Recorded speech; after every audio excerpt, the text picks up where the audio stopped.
Hi, this is Nathan Cope from nathancope.com. In this video in our series, we're going to be picking out some components to buy for our first build. So we're going to be looking at some hardware that I've picked out for our first build. We'll go over each component and I'll tell you why I picked them out. Our first build is a general use system. It will utilize an APU processor, which includes a video processor on the chip. Therefore, we won't need a separate video card. We'll also be using a mid-sized ATX case, just so we have enough room to move around when putting it all together.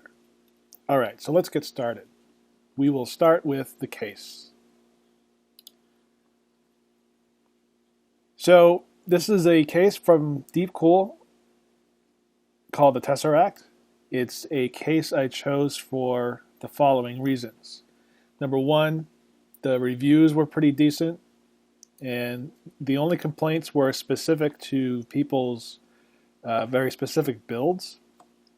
Some odd issues that really, wouldn't affect you too much. There is some complaints about the metal being flimsy, but because the metal is actually painted on the inside, I'll show some pictures here, that helps with that a lot. The flimsiness may still be there, but the sharpness of the edges is really what worries me the most with these cases. So it's a fairly cheap case. It's nice looking, and the painted interior is good. It's a decent price, and it's got a fancy window, which we like to see, so we can show off the computer that we've built. So this may not be your style. And that's important. If this isn't your style, you can certainly shop for other cases, but this is the case that we'll use for our example build. All right, next up is a power supply. I chose this power supply based on the brand name. Corsair is good. The wattage, we don't really need a high wattage power supply for this system. You won't really find a lot of power supplies below 350 or 400. So this was actually the lowest end wattage for this model. But based on the hardware that we have in our system, we're not going to be anywhere near that because we don't have a full-fledged video card in the unit. Okay, so the reviews are really good. I also took a look at the cables. The cables are important. We have the right types of cables for what we want to do. We really don't have much going on with the system. We have power going to the drives. Obviously, we have power going to the motherboard. That's pretty much it, to be honest. And also, really, the selling factor for me on this is not only the quality, but the fact that it's modular. Let me see if I can pull up a picture of the modular side so you can see the plugs. Yeah, right there. So those plugs make it so you don't have to have all of the wires coming from the power supply in your computer. It saves space. It allows for more breathing room and airflow. So it's an all-around good plan. And you get a pretty good deal too. This is really good. $35 after a $20 rebate. That's amazing. Okay, so that's it for the power supply. All right, so let's move on to the motherboard. The motherboard I chose for the following reasons. I recognize ASUS as a great brand. I've owned lots of their hardware and know that it's built very well.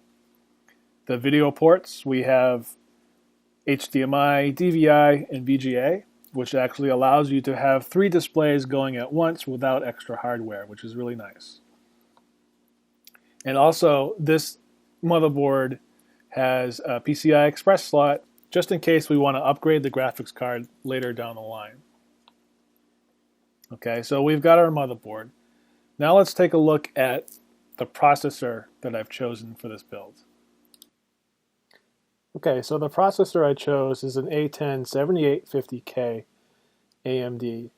Now, I bumped up the budget for this guy mainly because we're somewhat limited to the models of processor that we have available for Socket FM2 Plus. And I used the CPU benchmark site that we've talked about already. And if we go to high-end CPU chart, go price performance, and we'll search A810. There she is, 7850K. So it's close to 40 on the scale of dollar to performance. That's pretty decent. You know, we might want something a bit higher, like this X4 860K. But you know, because we sort of chose the motherboard first, we're sort of backed into a corner to have a very limited choice. There are some other A10 processors on here. They're about the same dollar to performance ratio. Some of them, though, aren't FM2 plus socketed. We want FM2 plus. I mean, the motherboard will take an FM2 socketed processor, but you actually lose some features such as the PCI Express 3.0 capability of the board. So once again, we're sort of backed into our corner on this one, and we're going to go with the A10 here. So it's got some great reviews. The performance is awesome. There's a lot of CPU cores, which allows you to do multiple things at once. So we're pushing this system now a little bit above the whole general usage sort of scenario. You could probably start playing some games on here, and maybe even doing some video processing. So if you want to take a quick look at the reviews, you know, they say a lot of good things about it. It's not for aggressive overclocking, which we're not going to do. You know, they do overclock in some of these systems, it looks like. But overall, it looks like people are happy with it. So we will go with this processor for this series, or this system rather. So on to the permanent storage, which is a mid-range SSD by Kingston. I chose this SSD for a number of reasons. I've mentioned before that SSDs are far faster than normal spindle hard drives, and the price per gigabyte has come down substantially. So in this particular case, we're getting 2 gigs per dollar. That's pretty awesome.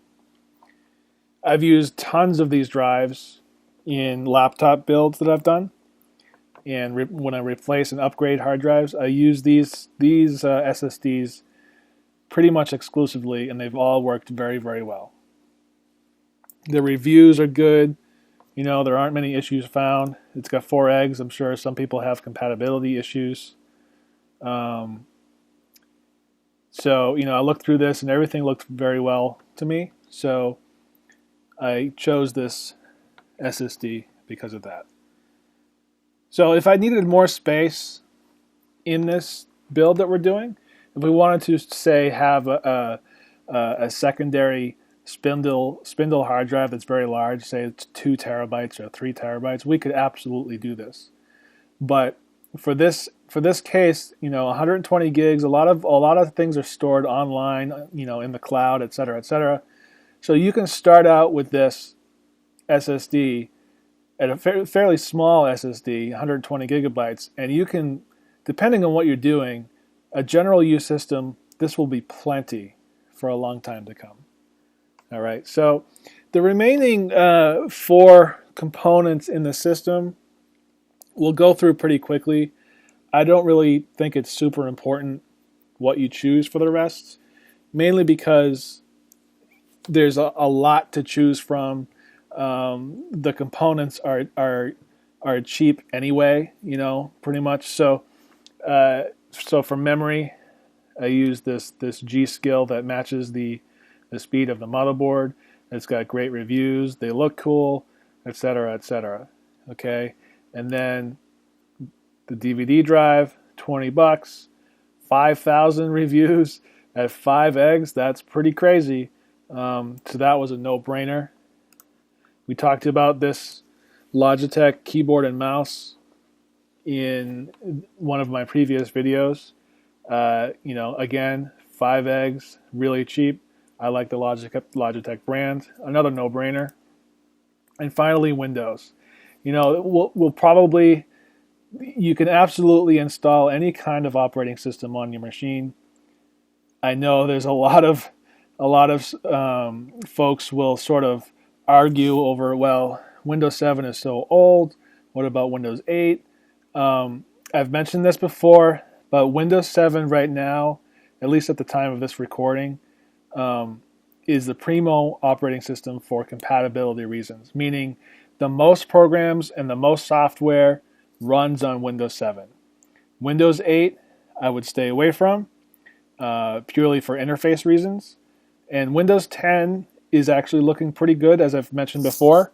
And if you buy Windows 7, Windows 10 comes free later on, and you can certainly install it over this.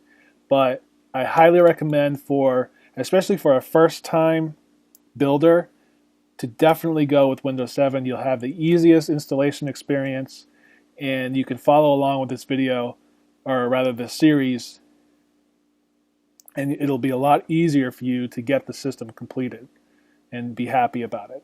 Okay, so that's pretty much it for this video. These are the components that we're going to use for our build, and we will move right on.